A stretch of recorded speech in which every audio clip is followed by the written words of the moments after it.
Hello everyone, miss Ghosh daily ডোজের আরেকটি নতুন ব্লগে সকলকে সুস্বাগত। আজকের দিনটা ছিল আমার কাছে খুবই স্পেশাল। আজকে ছিল আমার মায়ের জন্মদিনের আগের দিন। তো আমি ভেবেছিলাম এই বছর মাকে নিজের হাতে বিভিন্ন রকমের পদ রান্না করে খাওয়াবো। প্রতি বছর আমি এই দিনে মাকে নিয়ে বাইরে কোথাও গিয়ে লাঞ্চ কিংবা ডিনার করাতাম, কিন্তু এই বছর ভাবলাম নিজে হাতেই সব করি।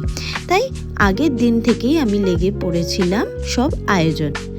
আর আমার সমস্ত পাগলামিতে সায় দেওয়ার জন্য আমার দিদি দীপকদা আর ইঙ্গিত তো রয়েছেই।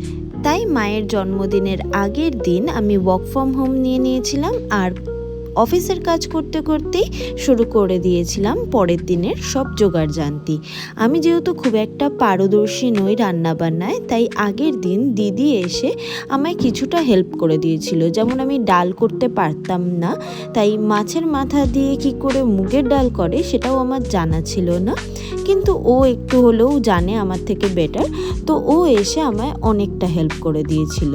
তাই আমি আগের দিন যে সমস্ত রান্না করে রাখা যায় আমি ওইগুলো অনেকটা করে রেখেছিলাম, যেমন এই ডাল, চাটনি, পায়েস, এইগুলো যেমন আগের দিন করে রাখা যায় তাই জন্য আমি করে নিয়েছিলাম। প্রতি বছর আমার কিংবা দিদির জন্মদিনে মা ঠিক এরকমভাবেই রান্না করে করে খাওয়ায়। আমার সেই জিনিসটা দেখে খুব ভালো লাগতো। আর আমার মাও বাঙালি কিউজিনটাকে খুব বেশিই ভালোবাসে। আমার মায়ের ওই ফ্রাইড রাইস, চিলি চিকেন কিংবা বিরিয়ানি এইসবের থেকে বাঙালি খাওয়ার হবে সমস্ত, ওই জিনিসটাই বেশি ভাল লাগে। তাই জন্যই আমি চেষ্টা করতাম প্রতি বছর ওরকম বাঙালিয়ানা রেস্টুরেন্টে নিয়ে গিয়ে খাওয়ানো। কিন্তু এই বছর ভাবলাম কিছু অন্যরকম করা যাক, তাই জন্যই আর কি লেগে পড়া। প্রথমের দিকে ভাবছিলাম এত রান্না কি করে সব করব, অনেক কিছু ভেবেছিলাম করব বলে, কিন্তু আমায় দিদি এসে বলল যে তুই এত কিছু পারবি না একা একা, কিছু আইটেম বাদ দিয়ে দে মেনু থেকে। কিন্তু আমি চেষ্টা করছিলাম যতটা সম্ভব ততটা করার, তাই জন্যই আর কি লেগে পড়েছিলাম আগের দিন থেকেই। যেমন আমার ডাল হয়ে গেছিলো, চাটনিও অলমোস্ট রেডি, আর পায়েসের জন্য দুধও বসিয়ে দিয়েছিলাম জালে। তারপরে চাটনিটা তৈরি হয়ে গেছিলো আর তারপরেই লেগে পড়েছিলাম পায়েস রান্নার দিকে।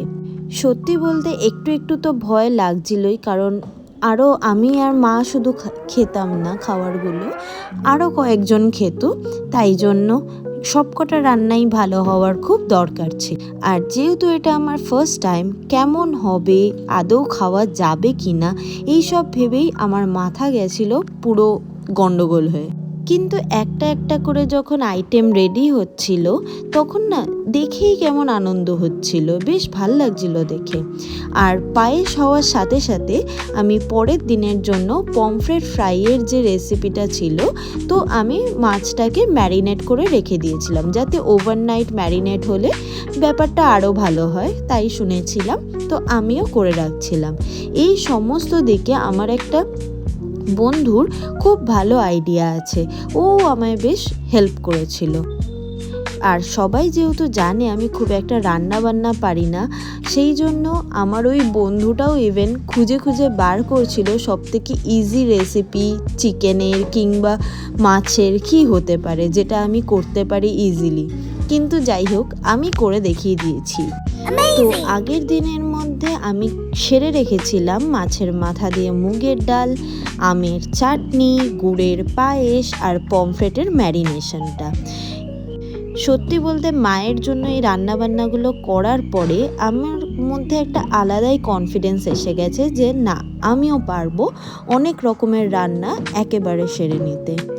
আমার বেশ ভালো লাগে খাওয়া দাওয়া করতে। তোমরা হয়তো মাঝে মাঝেই দেখেছো আমি বিভিন্ন রকমের রেস্টুরেন্ট, ক্যাফেতে গিয়ে ভ্লগ করি, তো ওই ব্যাপারটা আমার ভালোই লাগে, খাওয়া দাওয়া কিংবা খাওয়াতে সেই ব্যাপারগুলো আমার খুব ভালোই লাগে। তো আজকে মায়ের জন্মদিনের দিন, আজকে আমি ঘুম থেকে উঠেই লেগে পড়েছিলাম রান্নাবান্নার কাজে। তো ঘুম থেকে উঠেই প্রথমে 5 রকমের ভাজা, যেটা সব থেকে ইজি, সেটা প্রথমে সেরে নিয়েছিলাম। তারপরে চিকেন ম্যারিনেশনের সাথে চিংড়ি মাছের মালাইকারি করার প্রস্তুতিও শুরু করে দিয়েছিলাম।